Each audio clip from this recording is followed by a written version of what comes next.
trigger warning. This episode we talk about pregnancy loss and miscarriage.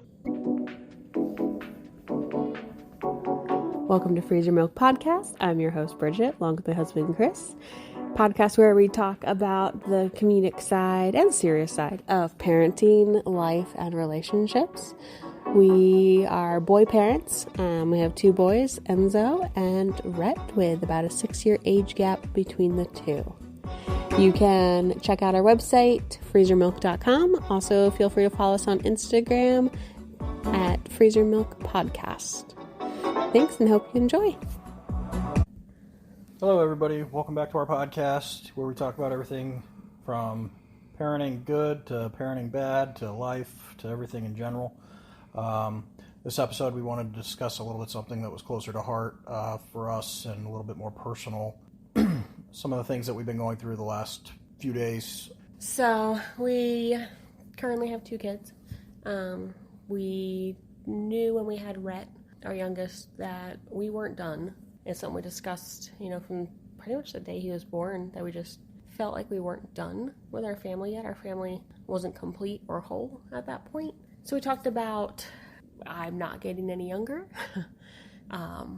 So we talked about adding to our family and adding a third child fairly close together with Rhett so that they could grow up together. We could go through the phases of diapers and sleep deprivation and terrible 2s and 3s, all of it kind of around the same time frame. So we stopped preventing in October, and we got pregnant right away, and we conceived on October 7th. Which was a feat in itself that you got pregnant again. Yeah, it was pretty awesome. We had our positive pregnancy test on November 1st. You want to tell kind of the funny story with that? Yeah, it was, we were kind of messing around. Bridget wasn't feeling good for a few days, and I was like, hey, maybe we should, maybe you're pregnant. Maybe you should, We'd taken a test a couple days. Yeah, you'd taken like a test a week prior. Was it a week? It was probably, something like that, 4 or 5 days or something before, and it came back negative. She just wasn't feeling good that week. So she took another test. These tests you're supposed to let sit for a while, and, then it kind of determines what's going on. So she took the test and let it sit for, 5-10 minutes. And it was probably like 2 minutes. Yeah, I mean, in the grand scheme of things, it wasn't very long. But she let it sit, and it came back at one line. And she's like, no, I'm not pregnant. And we were sitting on the couch, we were watching TV. I don't remember. I was getting up to get something. And I walked past the counter. I said, is there supposed to be 2 lines? One's faint. And she goes, she the whole time she's thinking, you're messing with me. Don't mess with me, da-da-da-da. And I'm like, no, I'm serious. Like, there's a faint line and a solid line. And she goes, let me see it. And so I show her this test, and she's like, oh my God, that means I'm pregnant. She's like, well, maybe I should take another one. So I drove up to Walgreens and bought a bunch of new tests, but this time I went with the yes or no, just so we knew for sure. And it came to find out that she took the test and she was pregnant. And it was a whole lot of excitement all at one time. We were a little, I think we were a little beside ourselves because we were, at first she thought she wasn't, and then all of a sudden we have this like faint line, and then we're like, what's going on? It was awesome to experience that in that moment for sure, and leading up to it. But Bridget can talk to you a little bit more about the next few weeks after that. And yeah, from day one, this pregnancy, everybody thought it was a girl. The main reason being is that I get very sick with my pregnancies pretty early on. Typically about 5 weeks, I'll start to get really bad, like morning sickness / all-day sickness. And with this pregnancy, I felt really emotional. But aside from feeling like really emotional, I wasn't nauseous. I wasn't sick. It was just very different from day one. So everybody, thought it was a girl right off the bat. And we're firm believers of not really like withholding the news that we're pregnant from people until we hit the quote-unquote like 12-week mark, because we felt that people have a right to share in our joy, and they have a right to share in our sorrow if something does happen. So we told Enzo, and he immediately was just ecstatic because he wants lots of siblings, and every single night would, say goodnight to me and give me a hug, and then, then give my belly a hug and say goodnight to his sibling. And our family was excited, and they were like taking bets about, whether it was a boy or a girl. And we started kind of just, it became second nature to planned this baby into our lives, whether it was talking about what we're going to do for Thanksgiving next year because we would have, a 3.5-month-old, or having met our midwife and figured out our birth plan and started, looking to get our doula booked. Deciding that we needed a bigger house. Figuring that we needed a bigger house. All of this was in play because of the fact that we were planning for this baby in our lives. It was a natural step to do, talking about baby names and, getting ready to buy a double stroller.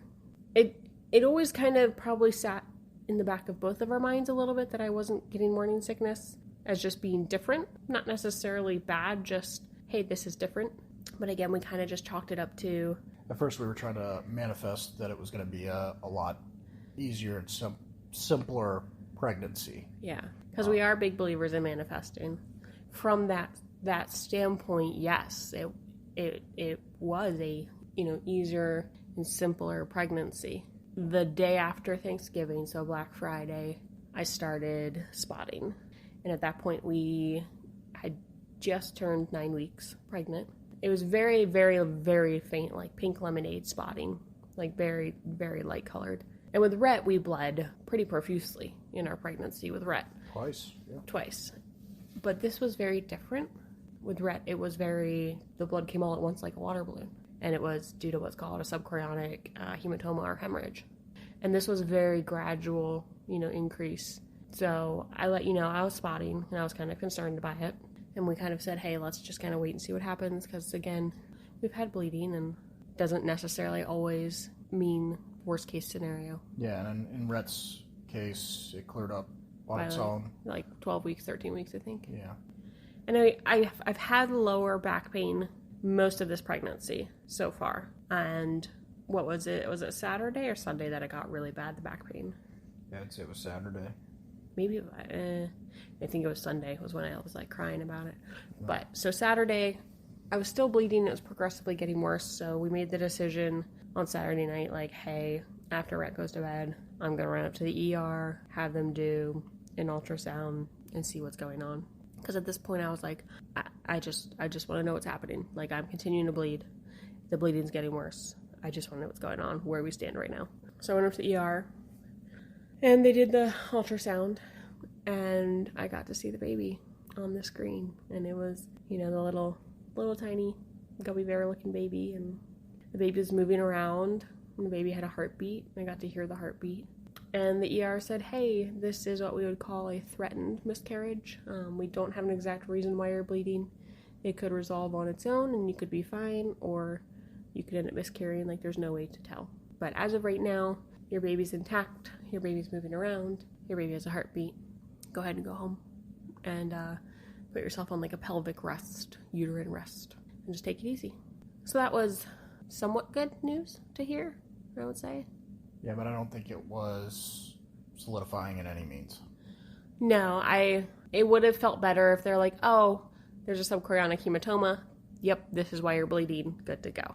We've been down the subchorionic hematoma route. I would have felt a lot better about that. I think it's important that you kind of talk a little bit about how you were feeling in regards to the relationship to the baby. Yeah, so I started feeling, and we're going to be really raw on this episode, guys, so if we like get choked up or cry or there's cutout moments of the editing because of that, this is our raw emotions of what we're going through right now, and this is a reality for typically 1 in 3 pregnancies for people.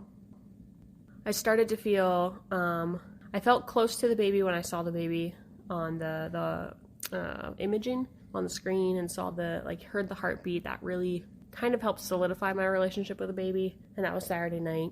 And then Sunday, my bleeding started getting really bad, and I started feeling distance from the baby, and I started feeling not attached to the baby, if that makes sense. I think I even told you that at one point on Sunday, where I was like, I don't feel connected right now. And on Sunday is when my back pain got really bad. And what did you say it reminded you of? It reminded me of laboring with Rhett. Yeah. Because you had me holding your back in certain positions and applying pressure to kind of help with the pain. And during Rhett's, birth. And, here we are doing it again, but, this baby's only 9 weeks old. It's not possible, So for me, I kind of felt something was amiss.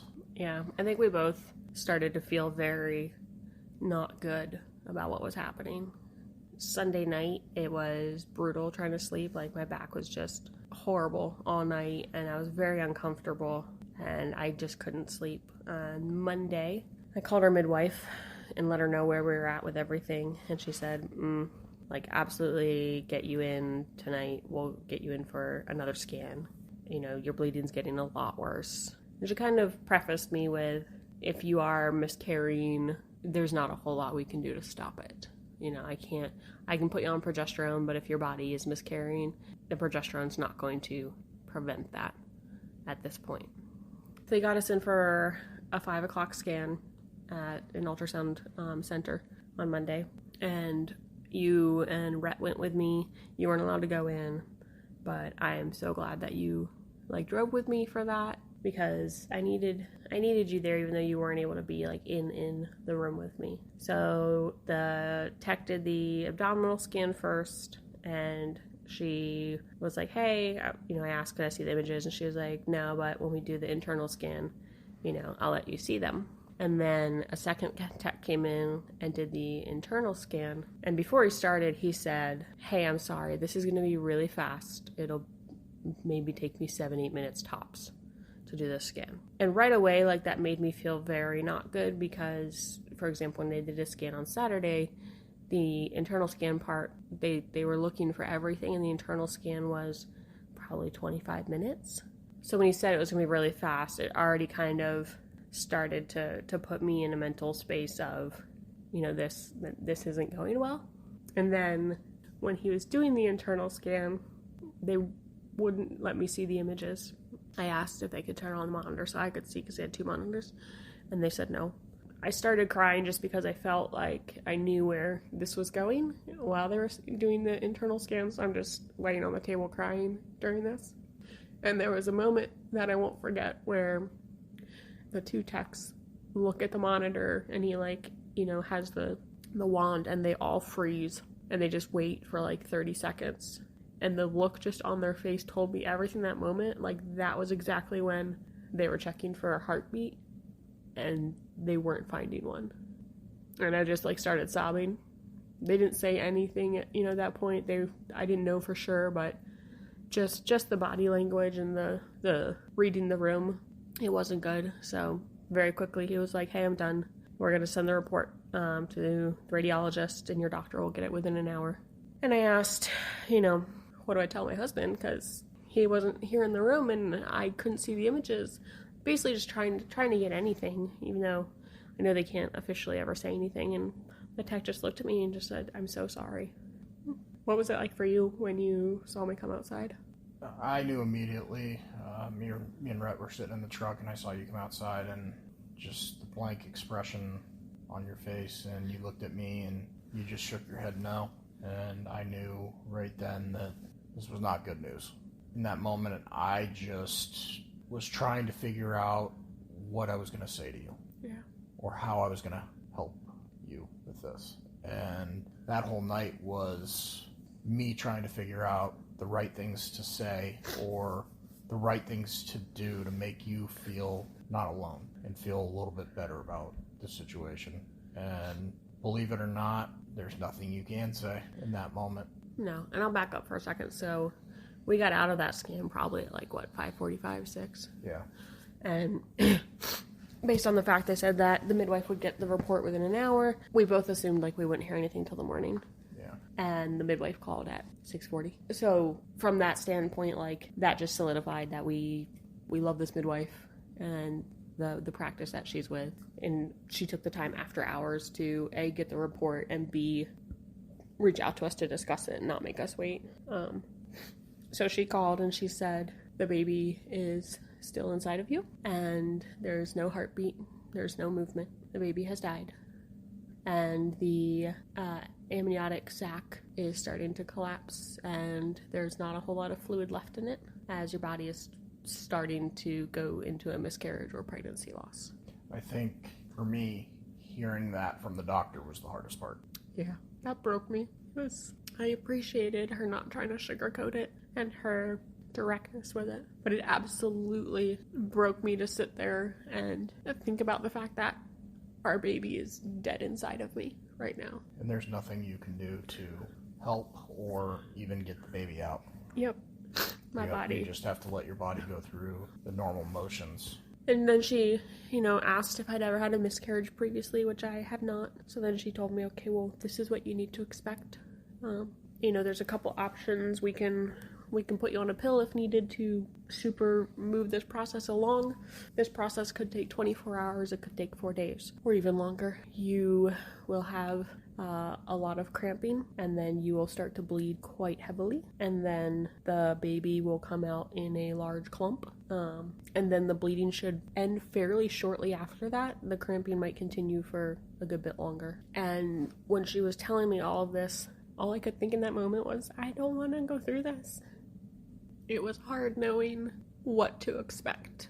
It was good to know what to expect, but it was hard to know, hey, these really hard things that are really going to be tough on you physically, mentally, and emotionally are going to be happening soon. And there's nothing you can do about it, except for just be aware that it's going to happen.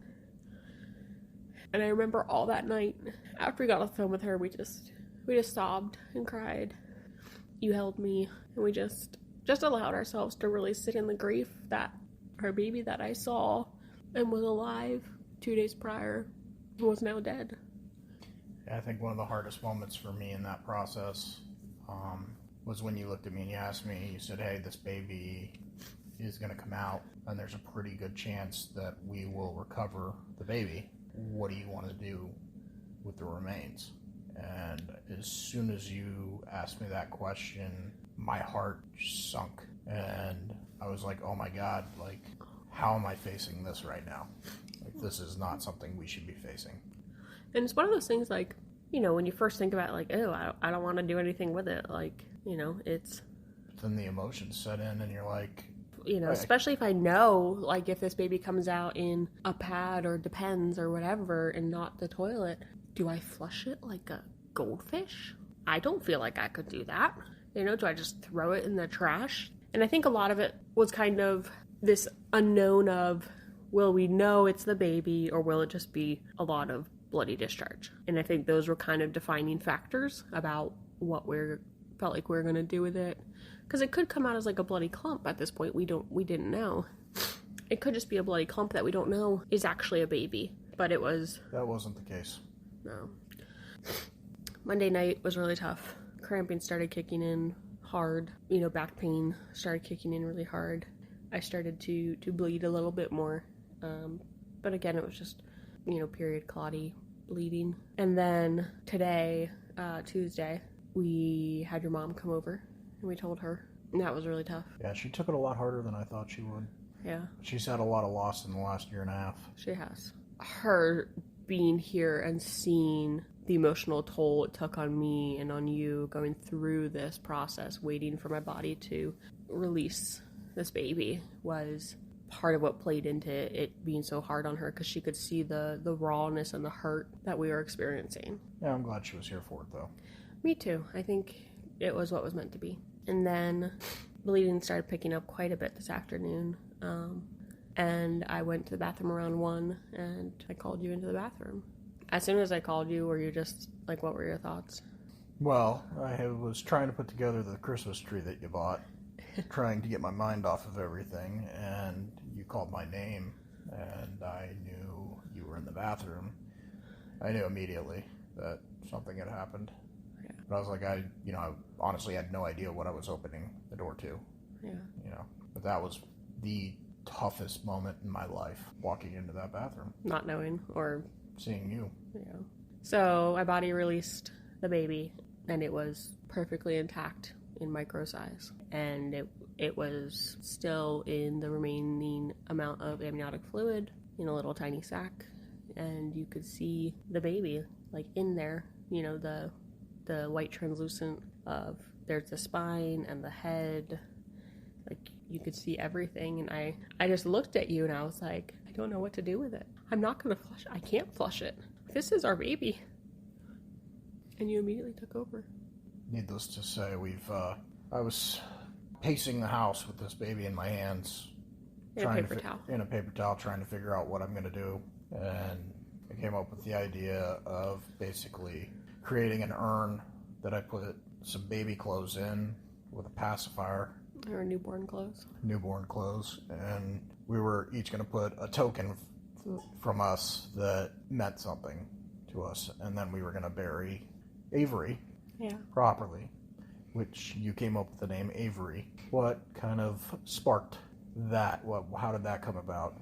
It honestly just came to me in that moment. Like, it was too early for us to know if a baby was a boy or a girl. And just in that moment, for some reason, my brain was like, this is not a it. We can't go with it or the baby. This baby has a name, and that name is Avery. Because Avery can be a boy's name or a girl's name, and it was a unique name. And it wasn't even a name we'd been tossing around. Like, it's not one we'd ever brought up. Do you think it's going to help you to have kind of a formal, just us, not so much a ceremony or service or anything like that, but a recognition, recognition of the life and what that means to us? I think it will. Like, I think that especially tomorrow's going to be a tough day because we have to tell Enzo tomorrow. And he has been so excited. Yeah.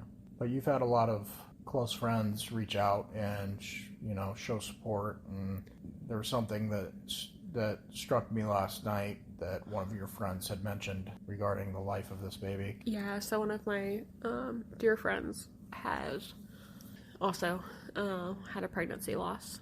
And she said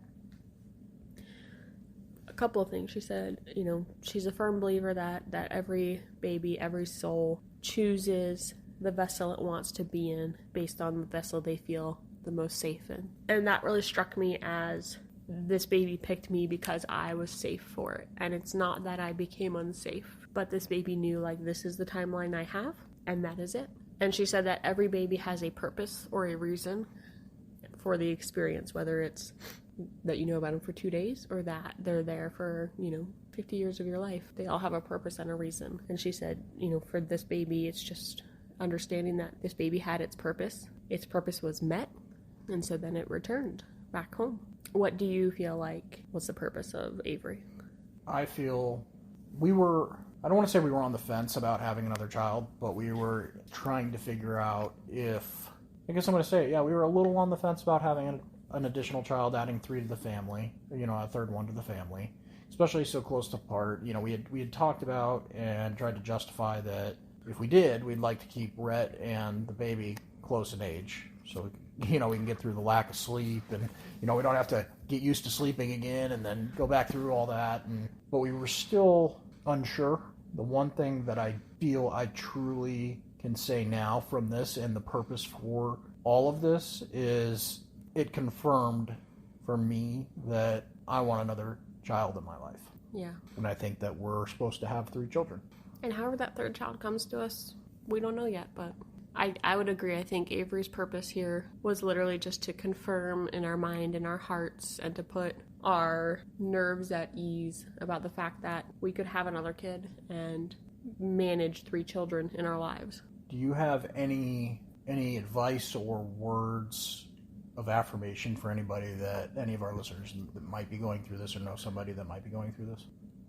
The biggest thing is that miscarriage, pregnancy loss, fetal death, whatever terminology you choose to call it, at the end of the day, a baby has died. And that is not something that should be brushed over and dismissed and pushed under the rug and blown off as no big deal. Oh, we had a miscarriage, we're fine. No, their baby died. A baby that they were excited about, they had in their mind planned into their life, died. Or like us, that completely was changing our lives to make this baby fit seamlessly into our life. That baby died. And I can't stress enough to just, if you're going through a miscarriage or you've recently experienced one, allow yourself to sit in those feelings and not feel shame about that it's not taboo to talk about it. It's something that you should talk about. People talk about when a family member dies and a loved one dies, and your unborn child is no different. It was something that you loved, a member of your family that died. If you know someone that's going through it or has recently been through it, there's not going to be words you can say that are going to make it better. What you can do is just show up for them, be supportive of them. You can tell them you're so sorry for their loss. Because it's one of the rawest pains you will ever experience. Yeah. How do you feel we have been shown support so far? Because this is very obviously, like, as we're recording this, we passed maybe 7 hours ago. Uh-huh. So it's very fresh, very raw. How do you feel like we have been? I definitely start with my mom, showing up and being here. She lives pretty good distance from us, and emotions have not always been her strong suit. No, not at all. I feel like she showed up to, for us and wanted to be involved and be a part of this and grieve with us, and she wanted to try and comfort us however she could, and she watched Rhett and she had a good time with him, and and she gave us time to process. She cried with me. She cried with you, and she was there. I think that was huge. That meant a lot to me, and I'm seeing it with your friends, your close friends, that one of your friends was so kind and sent groceries and had groceries delivered to get us by for a few days, so we didn't have to worry about the cooking. Yeah. And again, your other friend that kind of, really, I'll be honest with you, I didn't know what to say to you last night, and she had something to say to you that I think helped you. It actually helped me. So I think the support is everything.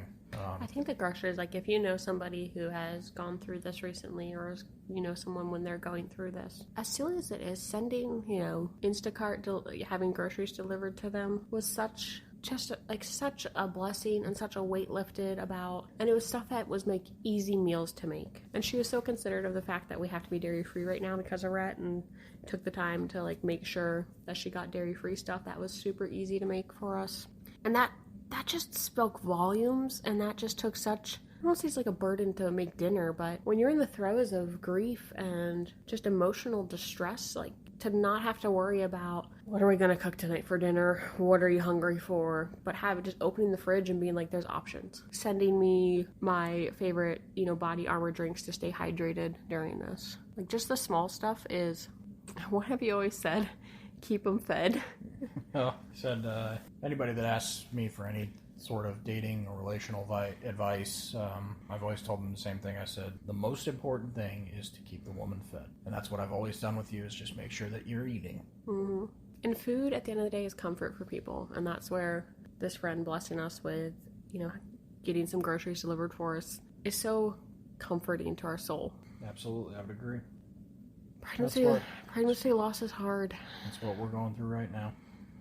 So for any of you guys out there that might be experiencing this, or know somebody that's experiencing it, we're there with you. We understand where you're coming from. Just give each other grace. That's all you can do. All right, guys. Thanks so much for listening to this episode. I know it's probably kind of hard to get through, but we appreciate your support. We'll see you next week. Thanks.